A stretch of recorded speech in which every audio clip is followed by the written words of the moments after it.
कारण माझ्या समोर उभे आहेत माझं साम्राज्य चालवणारे असे अनेक हिरे आहेत, पण त्यातील माझे दोन लाडके वाघ मथुर आणि बकासूर. मथुर, तू मैदानात पाऊल टाकतोस ना तेव्हा मातेचाही अभिमान वाढतो. तुझ्या नजरेत जो आत्मविश्वास आहे ना तो पाहून माझं तरुण पण आठवतं. आणि बकासूर, तुझ्याबद्दल तर काय बोलावं, तू तर वीज आहेस रे, वीज जी आकाशात कडाडते आणि मैदानात धडाडते अशी वीज. 12 वेळा हिंद केसरी झालेला बकासूर.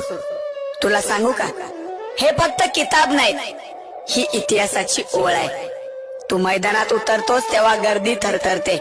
तो जोश, ती ताकद, ती मला माझ्या जिंकलेल्या लढायांची आठवण करून देते. तुम्ही दोघं आज जिथं उभे आहात ना तिथं पोहोचण्यासाठी मी आयुष्य घालवलंय. माझ्या श्वासातली शेवटची ताकद मी मैदानावर सोडली.